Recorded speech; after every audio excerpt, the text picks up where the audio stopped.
Hello, this is David Gordon Koch reporting from Moncton for the NB Media Co-op. I'm on the line today with Shelley Petit, chair of the New Brunswick Coalition of Persons with Disabilities. Thanks for joining us today, Shelley. Thank you for having me. Well, as you know, a new report from the New Brunswick Child, Youth, and Seniors Advocate, Kelly Lamrock, has raised issues about the use of seclusion rooms in New Brunswick public schools, saying, among other things, that this may violate students' human rights, and particularly pointing out that this is an issue for people with disabilities. Um, so I guess first of all, I want to ask you, how much you've been hearing about this from your members. We've heard about this from parents for quite some time now, since the coalition came into existence in 2020. Plus, before I had to stop working, I was a teacher. I know these were being used in schools. My old district used to tell us to not record the use of them. I refused to use them. I would not use them. I just didn't think they were right. Uh, I could have the same effect by having certain students go for a 2-minute walk in the hallway. But locking a child in a closet, no. As the mom of a child with a disability, never going to do that. You said that in your district, you were told not to record the use of these. Mhm. In the Anglophone School District, we were told just don't record them. I did have, thankfully, one of my ministers said, we're not using those ever here, and we didn't. Much easier to work there. The last school I worked at, it was if you need to use it, but don't record it. And I'm not even sure if that was a mandate from above that or just from the administrator, what the deal was. But that is never a solution, locking a child in a classroom, ever. Maybe for our listeners or viewers who might be unfamiliar, these are also called timeout rooms or isolation rooms. And from this report by Kelly Lamrock, their intended purpose is to, quote, provide a safe and calm environment for students, end quote, and as a last resort to ensure safety. So if there's violence or risk of violence, but their use is controversial, and critics, it says here, argue the experience of seclusion can traumatize students, and a growing body of evidence has highlighted, quote, the disproportionate use of seclusion rooms on students from marginalized communities, primarily students with disabilities. They're not being used the way they were supposed to is the problem. So originally it was a timeout room. So it might have been, my daughter has autism. So maybe she was getting really, you could tell, overstimulated. Might be a room that she could go into for a couple minutes just to calm down, almost like a sensory room. That's not how they're being used. We have a child with autism, or we have a child, let's say Tourette, and they're blurting. And the teacher does not know how to deal with that because the teacher was never trained and the EA was never trained. So what do? They grab this student, like literally grab them and drag them out into this room, put them in the closet, and then where it won't lock, they shut it and hold it tight from the other side. Now, if that was your child, would you be okay with that? And we've had parents go back into schools, especially elementary, and other students say, oh yeah, that's the room they locked so-and-so in. And it's a closet. And the teacher or the EA stands on the other side and holds the door tight. It's like, then they wonder why behaviors are getting worse and why we're seeing an increase in, these behaviors. Well, because we're causing trauma in kids.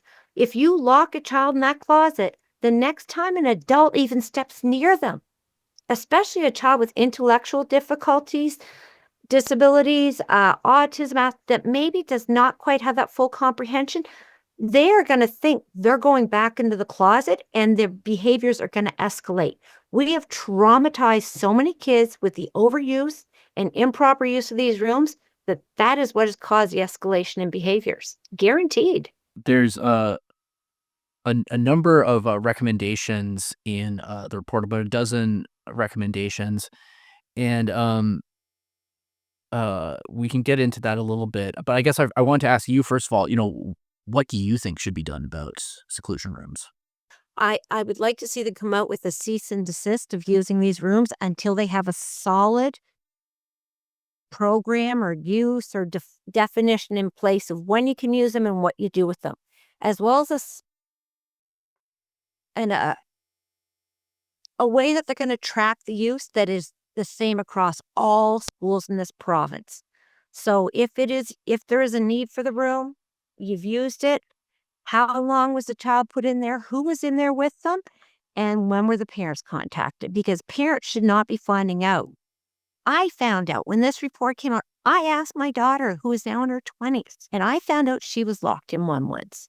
She said, yeah, in grade 7, remember when I stopped going to school for 3 weeks? Do you know what that makes me feel like as a parent? To know, like, come on. And because she was autistic and kids were picking on her because she struggled with math and they were bullying her, and she lost it one day and blurted out really bad or threw a book in class and they lost, like, come on. That's not a solution.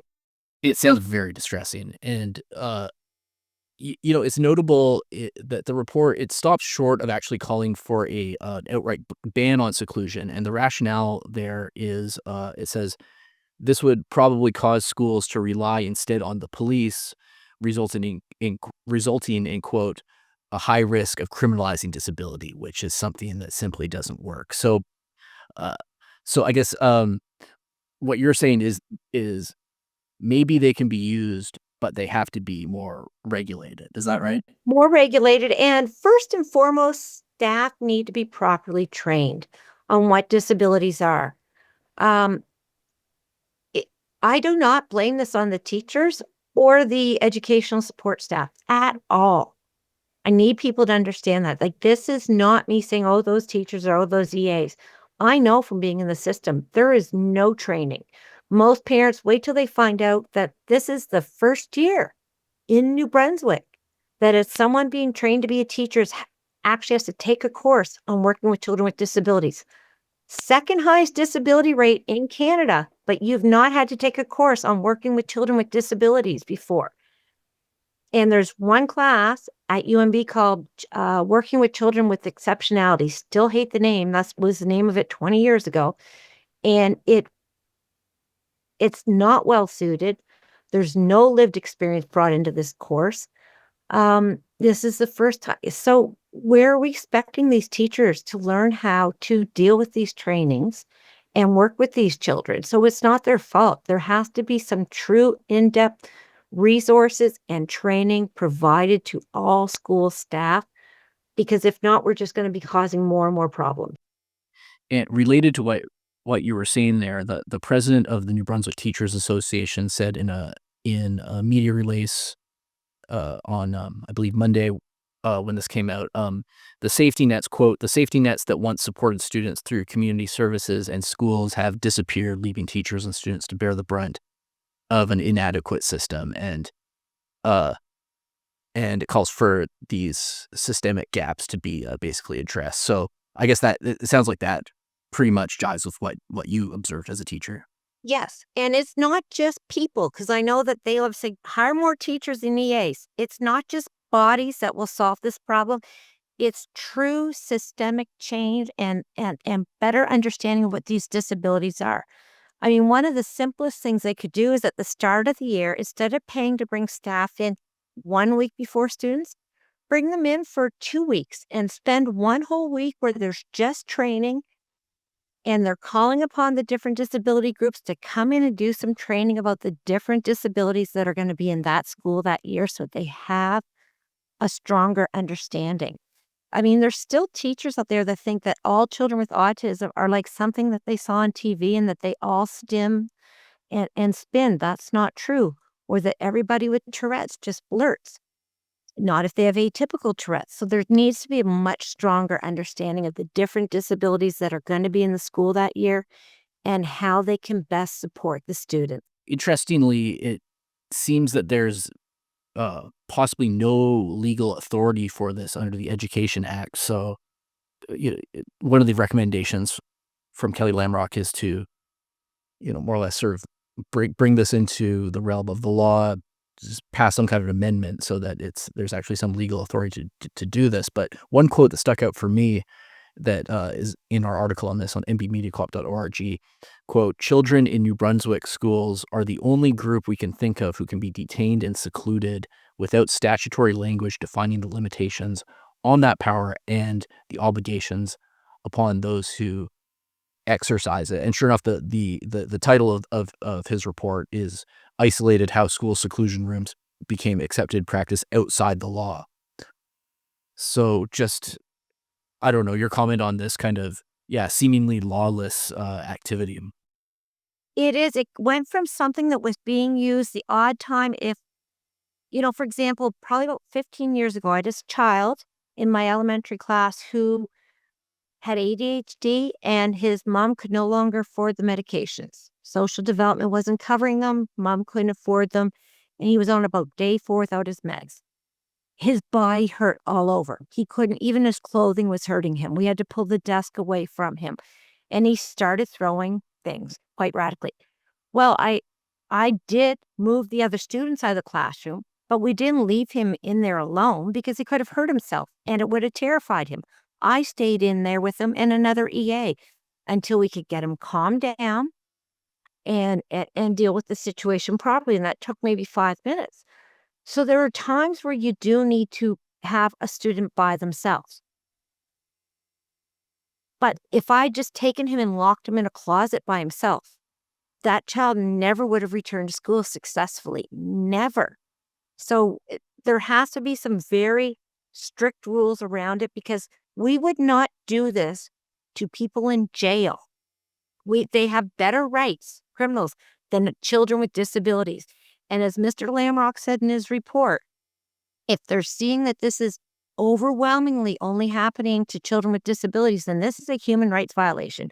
Well, of course, it's only happening to children with disabilities. It's happening primarily to children with autism, with Tourette's, with ADD, ADHD.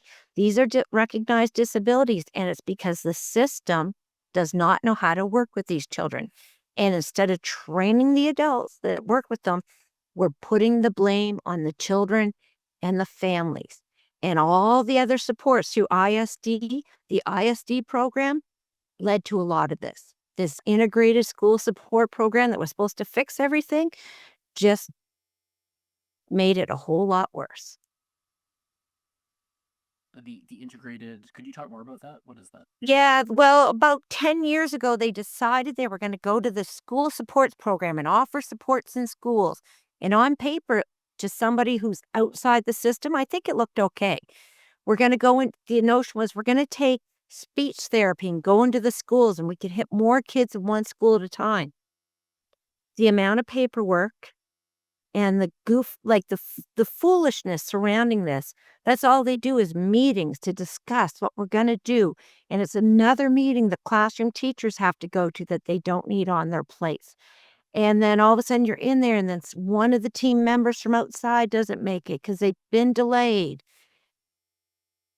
And all we're doing is having speech therapists drive to meetings instead of working with students. And it's all about bureaucracy and paperwork and making things look good instead of actually providing the services, which is why we also see a huge number now in parents that just go, screw it.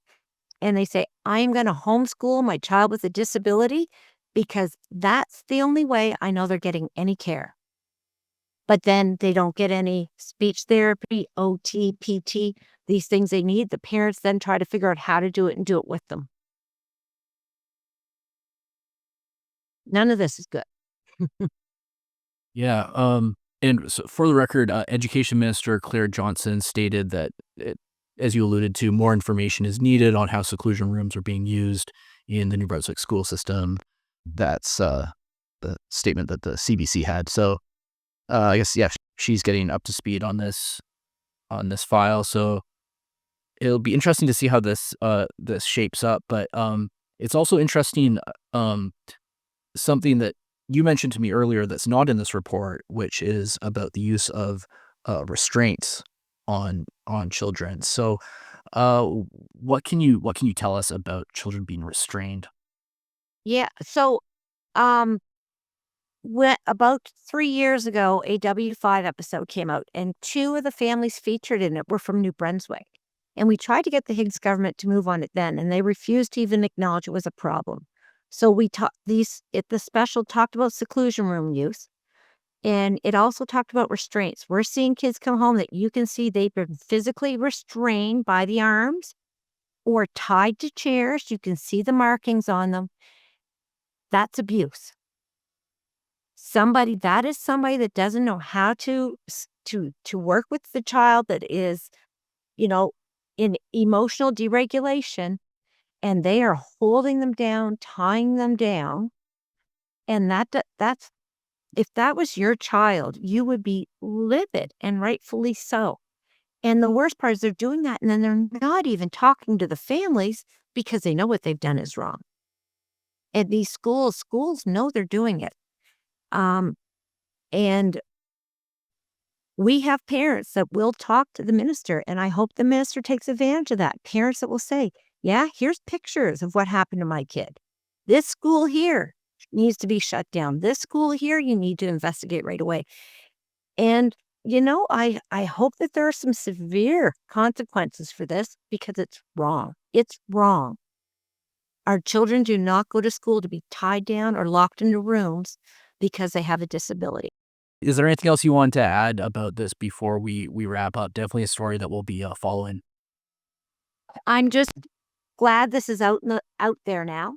And so we cannot put the genie back in the bottle, and that this is properly followed up on. It cannot be swept under a rug, because the next step will be, if the minister doesn't act on this quickly enough, the next parent who hears about their child being secluded or restrained is going to move forward with a lawsuit. And I don't blame them.